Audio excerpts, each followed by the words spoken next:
रात के 11 बजे फोन की घंटी बजी। सुमन ने भागकर फोन उठाया। उधर से भाई शेखर बोल रहा था। शेखर ने धीरे से पूछा, सुमन माँ बाबूजी तो सो गए ना? हाँ हाँ, क्या बात है? सुमन ने पूछा, इसलिए मैं देर से फोन कर रहा हूँ ताकि तेरे से बात अकेले में हो सके और मैं तुझे सब बता पाऊँ। ये जो बाबूजी रोज मुझे इंडिया आने के लिए कहते हैं और लड़की देखकर शादी करने की बात करते हैं। सुमन सुन, मैं तो अभी इंडिया आ ही नहीं सकता हूँ। नहीं मेरे लिए कोई लड़की देखो और ना ही किसी लड़की वाले को वेट करवाओ।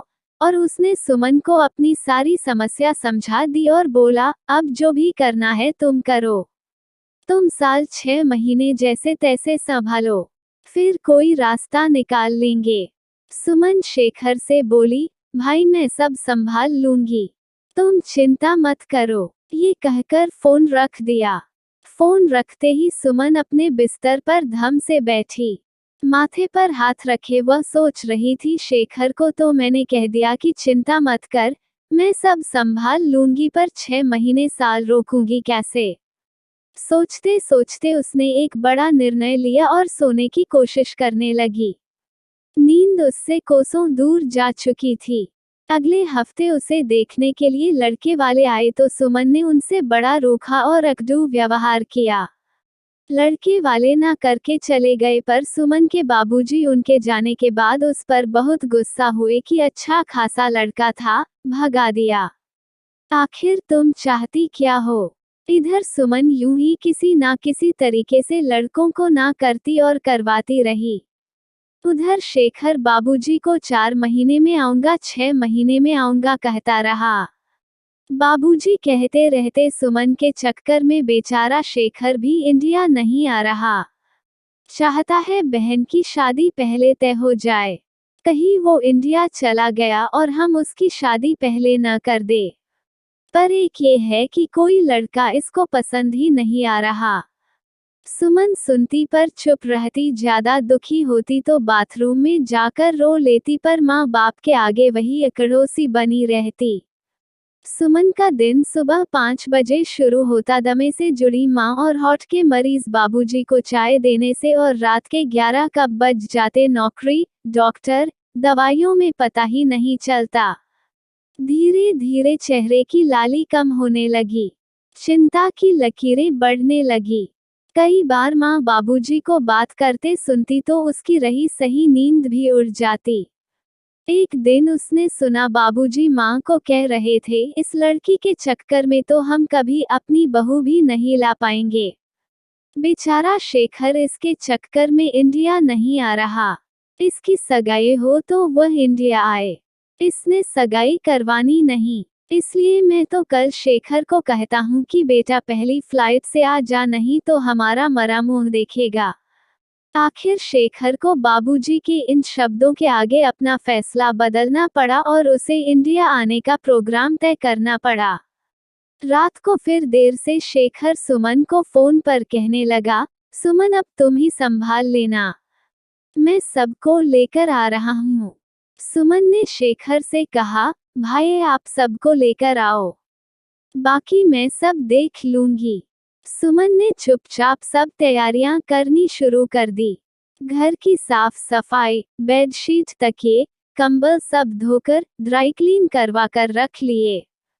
खाने पीने का सामान, ration, bakery item, tinned food, cold drinks की बॉटल्स, जो भी उसे समझ आया। शेखर ने एयरपोर्ट पर पहुंचकर सुमन को फोन किया, हम 1 घंटे में घर पहुंच जाएंगे। मेरे को बहुत घबराहट हो रही है, तुम सब संभाल लोगी ना? सुमन बोली, हाँ हाँ भाई, चिंता क्यों करते हो, सब ठीक है। सुमन कभी गेट पर आती तो कभी अंदर माता पिता को देखती, जो खुशी के मारे फूले नहीं समा रहे थे। बाबूजी के पैर तो जमीन पर नहीं पड़ रहे थे। उन्होंने फोन करके बीकानेर से शेखर की पसंद की गुजिया मंगवाए। शाम के लिए उसकी पसंद का सरसों का साग मंगवाया और सुमन की माँ से कहा, अपनी देखरेख में इसे जितना स्वाद बनवा सकती है उतना स्वाद बनाना। मेरा बेटा इतने सालों बाद घर आ रहा है, बस अब बहू ले आए। मेरा बेटा इतना लायक है, लड़कियों की तो लाइन लग जाएगी। गाड़ी की आवाज सुनते ही सुमन गेट की तरफ भागी। भाई को वही गेट पर रुकने को कहा। फिर माँ बाबूजी की तरफ आई और आरती का थाल जो उसने पहले ही सजाया हुआ था उठा कर लाई और बोली, आओ भाई आ गया है। दरवाजे पर है, आपकी बहू और पोता भी है। माँ बाबूजी बहू की आरती उतारो और घर के अंदर प्रवेश करवाओ। सुनकर बाबूजी गिरते गिरते बचे। सुमन ने एक हाथ से उनको सहारा जो दे दिया था, फिर दोनों को बाहर ले आई। माँ बाबूजी को देखते ही शेखर पैरों में पड़ गया। माँ बाबूजी मुझे माफ कर दो। माँ बोली, शेखर ठीक है तूने जो किया, पर तूने हमसे ये इतनी बड़ी बात छुपाई। माँ, ये तो सुमन ने हिम्मत बंधाई, वरना मैं तो अब भी आने की हिम्मत न कर पाता। शेखर ने कहा, सुमन तुझे पता था, तुम फिर भी हमारे ताने सुनती रही। माँ ने रोते हुए सुमन को एक हाथ से अपने पास करते हुए कहा। बाबूजी एकदम बोले, अब समझ आया तू हर लड़के को मना क्यों करती रही और लड़के वालों को देखते ही अजीब व्यवहार क्यों करती थी। माँ बोली, मैं तो आपको रोज ही कहा करती थी हमारी सुमन ऐसी तो नहीं, पता नहीं क्या बात है, अच्छी भली लड़की को किसकी नजर लग गई। माँ की आंखों में आंसू थे। बाबूजी सुमन से बोले, मेरी बच्ची मुझे माफ कर दे।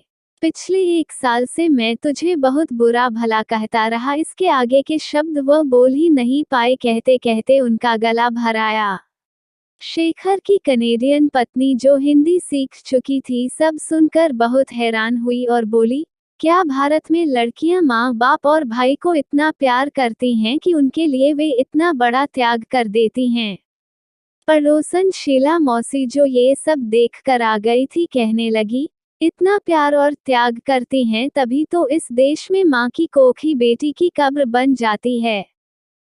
वीडियो देखने के लिए धन्यवाद। आशा करती हूँ आपको हमारी वीडियो अच्छी लगी होगी और हमें कमेंट में जरूर बताएं कि कैसी लगी है ये स्टोरी और वीडियो को लाइक जरूर कर दीजिएगा। मिलते अगली नई वीडियो में।